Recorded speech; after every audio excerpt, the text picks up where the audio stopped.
Hello guys, hello to all of you. How are you?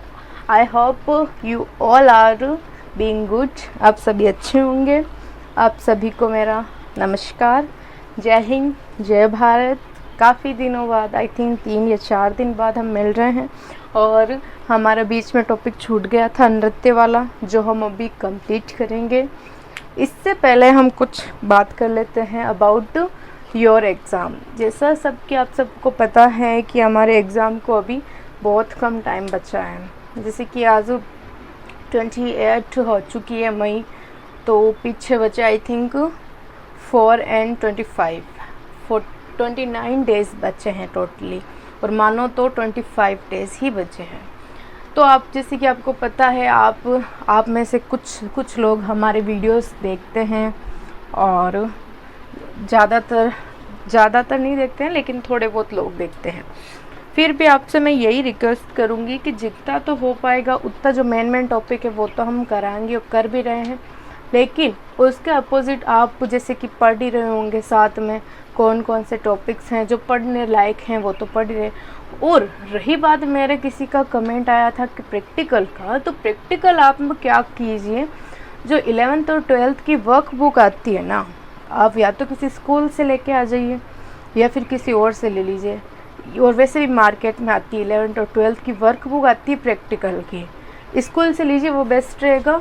तो school में से जाके आप वो वर्क बुक ले आइए 4-5 दिन पढ़ने के लिए. अब उसमें से छांट के जो अपने सिलेबस में जो दे रखा है प्रैक्टिकल का, उसमें से आप नोट्स बनाइए, नोट्स पढ़े प्रैक्टिकल के, क्योंकि उसमें ये तो नहीं देंगे हमें प्रैक्टिकल में, हमें तो ऑप्शन वाइज देंगे, ऑप्शन वाइज क्वेश्चन देंगे कि भाई इसमें से कौन सा ये सही हो सकता है या फिर कौन सा गलत हो सकता है. तो हमें तो ऑप्शन नहीं देंगे, हमें प्रैक्टिकली वो तो हमें थ्योरी के आधार पर पढ़ना है, हमें प्रैक्टिकल के आधार पर उससे प्रैक्टिकली तो करना है नहीं. तो आप उसको क्या कीजिए, 11th और 12th की वर्क बुक लीजिए, उसको आप जो कि अच्छे तरीके से रीड और नोट्स बनाएंगे. और प्रैक्टिकल में यदि आपको और अच्छा करना है तो आपको जैसे कि BA B.Ed लेवल की, MA लेवल की जो AJP शर्मा वाली जो बुक आती है प्रैक्टिकल की, वो ले आई. उसमें आपके ये सिलेबस में जो है वो मिल जाएगी. उसके आधार पर नोट्स बना के आप पढ़िए, आपका प्रैक्टिकल कंप्लीट 4 या 5 दिन में हो जाए. और बाकी आप साथ में पढ़ ही रही हैं, राजस्थान GK वगैरह जो भी हैं साथ में पढ़ते रही हैं, क्योंकि मेरे भी एग्ज़ाम हैं, तो मेरे से जितना हो पाता है उतना मैं कर पाती हूँ. जैसे कि आज वापस हम नृत्य की ओर चलते हैं. आधा छूट गया था, गुडला नृत्य आज पढ़ेंगे. गुडला नृत्य किसकी याद में? ये नृत्य राजा सातल की याद में किया जाता है. राजा सातल की याद में क्यों किया जाता है आपको पता है? गुडलेखा नाम का कोई व्यक्ति था, आई थिंक ये पौराणिक कथा है कि वो लेडीज़ को तंग किया करता था और उनकी मटकियाँ फोड़ दिया करता था और उनके साथ बदतमीजी छेड़कर. तो फिर जब राजा सातल देव हैं, उन्होंने उसको दंड देने के लिए उसके जो सिर है ना, सिर में छेद कर दिए थे. तो उसके बाद राजा, जैसे कि राम ने रावण का वध किया तो दीपावली मनाते हैं ना, क्योंकि वो एक स्त्रीत्व की रक्षा के लिए था, और ये भी एक स्त्रीत्व की रक्षा के लिए सातल देव ने क्या किया, गुडलेखा को दंड दिया और उनके सिर में छेद कर दिए. तभी से आज तक उनकी याद में गुडला नृत्य किया जाता है. और लेडीज़ क्या करती है, अपने सर पे मटकी या फिर गड़ा जो भी मिट्टी का होता है रख के, उसमें 1 या 2 खड्डे करके अंदर दीपक जला के उसको सारे गांव में, जब तक ये जैसे कि ये आयोजित होता है ना शीतलाष्टमी से गणगौर तक, पूरे गांव में जो कि वो गड़ा लेके फिरती है और ये गाना गाती है, गुडला घूमेला छे घूमेला. ये राजा सातल की याद में हो गया. फिर है प्रोत्साहन, देवीलाल सामर और कोमल कोठारी और मणिशंकर गांगुली. जोधपुर क्षेत्र की महिलाओं द्वारा शीतलाष्टमी से गणगौर तक ये नृत्य किया जाता है. और जैसे कि प्रोत्साहन देने वाले बताए दिए, कमल कोठारी जिनको पद्मश्री तथा पद्म भूषण से नवाजा गया है. 1960 में विजयदान देत्था के साथ बोरुंदा जोधपुर में रूपायन संस्थान की स्थापना की. तो आ सकता है क्वेश्चन, रूपायन संस्थान की स्थापना किसने की? विजयदान देत्था के साथ मिलके कमल कोठारी, जो गुडला नृत्य के प्रोत्साहन करता है. फिर है देवीलाल सामर. तो देवीलाल सामर 1952 में उदयपुर में भारतीय लोक कला मंडल की स्थापना, क्वेश्चन आ सकता है, भारतीय लोक कला मंडल की स्थापना किसने की? देवीलाल सामर ने। कठपुतली खेल के लिए भी फेमस माने जाते हैं। अब हम पढ़ते हैं भवाई नृत्य। कौन सा? भवाई नृत्य। इसके क्या क्या हैं, कौन प्रोत्साहन करता है, कहाँ किया जाता है और कब किया जाता है, ये सारे भी देख लेते हैं। अब बात आती है भवाई नृत्य। भवाई नृत्य, तो भवाई नृत्य जो गुजरात है ना, गुजरात के सीमावर्ती राज्यों में, गुजरात के आसपास जो सीमावर्ती राज्य वगैरह हैं, राजस्थान के जो जिले वगैरह हैं, उनमें भवाई नृत्य किया जाता है। इसमें क्या होता है? करतब अधिक दिखाया जाता है, करतब अधिक दिखाया जाता है। जो भवाई नृत्य है इसमें करतब अधिक दिखाया जाता है और स्पेशली गुजरात के सीमावर्ती राज्यों में किया जाता है। कैसे? सिर पर 7-8 मटके रखकर।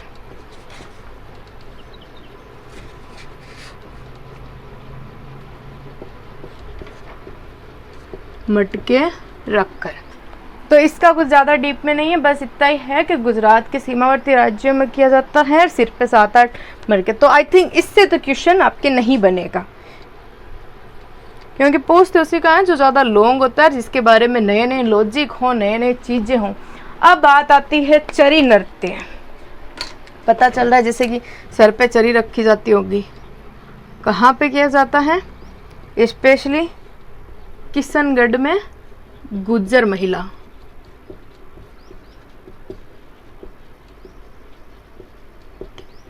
किशनगढ़ में जो गुज्जर महिलाएं हैं उनके द्वारा क्या किया जाता है?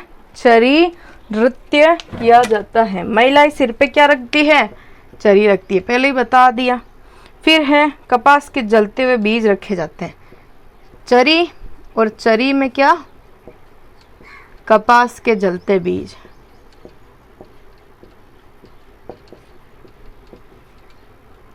जलते बीज, इसका भी कुछ मोस्ट नहीं, बस इतना पूछ सकते हैं चरी नृत्य कहाँ क्या। लेकिन हाँ, इसका ये पूछ सकते हैं कि चरी नृत्य की मुख्य नृत्यांगना कौन है, डांसर कौन है, लेडीज डांसर प्रमुख नृत्यांगना कौन है? फल्गुबाई। फल्गुबाई है जो कि चरी नृत्य की प्रमुख नृत्यांगना मानी जाती है। तो आपको समझ आ गया भवाई नृत्य और चरी नृत्य। इसमें से बस आपको यही याद रखना है कि चरी नृत्य की मुख्य नृत्यांगना कौन है। इससे अलावा कोई क्वेश्चन नहीं आएगा, क्योंकि बाकी सब बस वो ऐसे ही लिखे हुए हैं। बस इतना याद रखना, चरी नृत्य की मुख्य डांसर, लेडी डांसर, नृत्यांगना कौन है? फल्गुबाई। फिर बात आती है गीदड़ नृत्य। कौन सा नृत्य? गीदड़ नृत्य। कहाँ किया जाता है ये? शेखावटी क्षेत्रों में। शेखावटी क्षेत्रों में क्या किया जाता है? गीदड़ नृत्य। कब किया जाता है? होली के समय। होली के समय क्या किया जाता है? गीदड़ नृत्य शेखावटी क्षेत्रों में किया जाता है। किसके द्वारा? पुरुषों द्वारा। पुरुष क्या हुआ? गोल घेरे में घूमते हुए क्या करते हैं? डंडे टकराते हुए डांस करते हैं।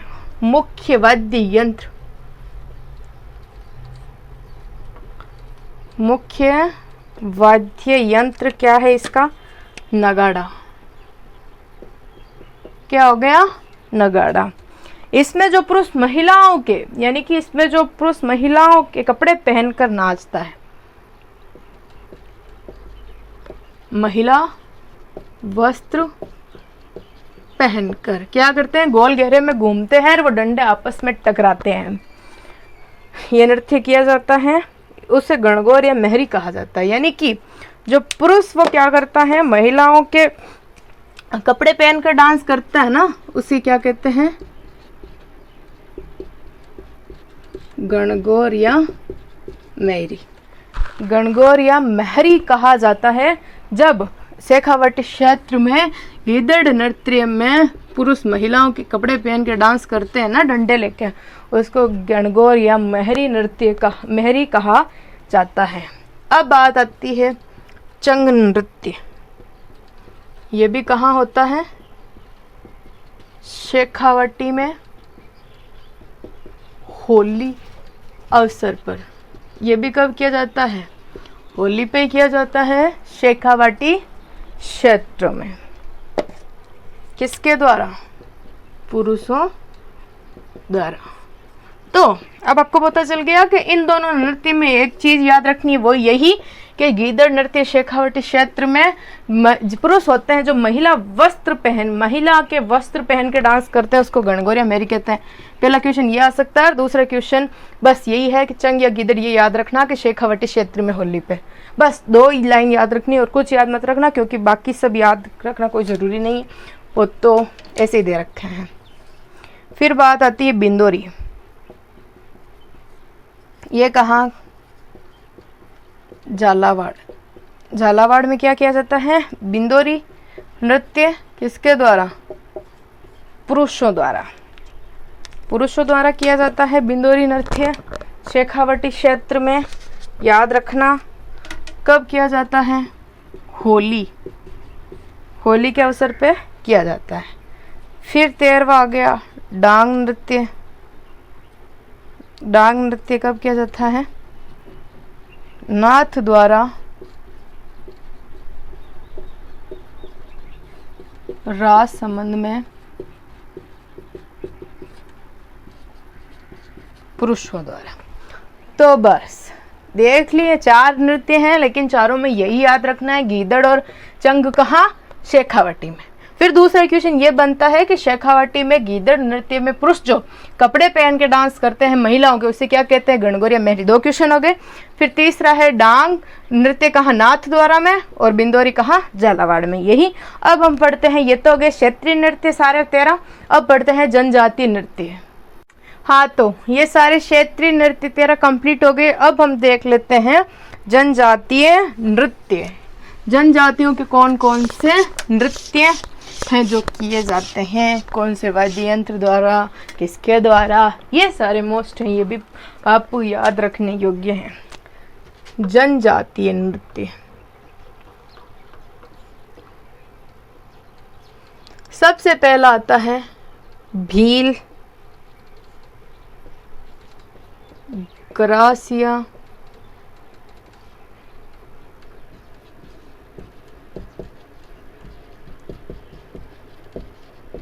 कालबेलिया और 4th कंजर। पहले इन चारों के देख लेते हैं भाई कौन कौन से नृत्य किए जाते हैं इन चारों जनजातियों के। तो भील में आता है फर्स्ट गेर, गवरी, तीसरा युद्ध, चौथा दिवचक्री, 5वां हाथीमना, 6 घूमरा, 7th नेजा। ये 7 किसके नृत्य हो गए? भीलों के नृत्य। गेर, गौरी, युद्ध, द्विचक्री, हाथीमना, घूमरा, नेजा, ये सारे किसके हो गए? भीलों के नृत्य। फिर बात आती है ग्रासिया नृत्यों की। सबसे पहला आता है वालर, दूसरा है मांदल,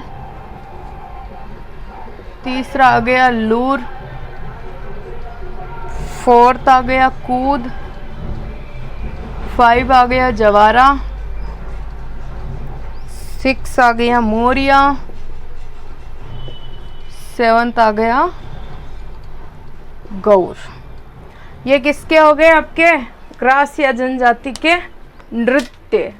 अब हम पढ़ते हैं कालबेलियों के नृत्य। सबसे पहला आता है संकरिया, इंडोनी। संकरिया और इंडोनी नृत्य कहाँ? जो कालबेलिया हैं वो क्या जात करते हैं, बगड़िया, चक्री और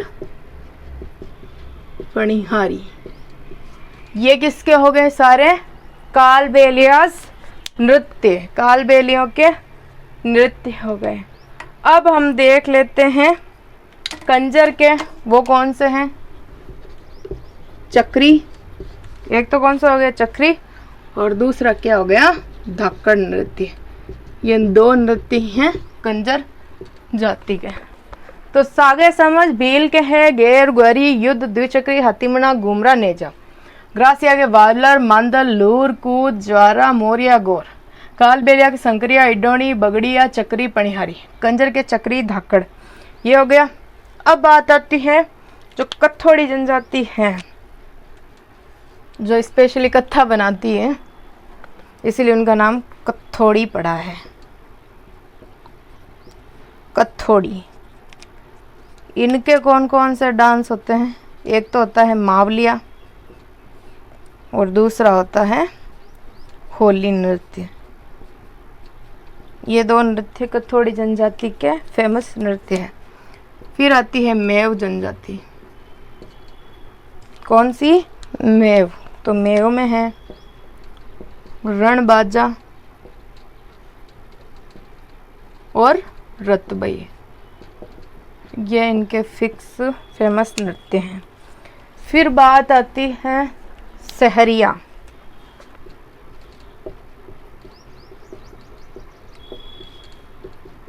सहरिया में कौन सा है, शिकारी नृत्य जो कि किया जाता है।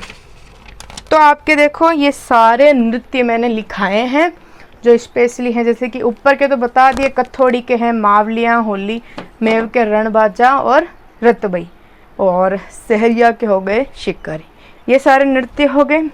अब इन सारे नृत्यों का हम डीपली एक एक करके जो कि देख लेते हैं कि भाई सारे नृत्य क्या क्या हैं।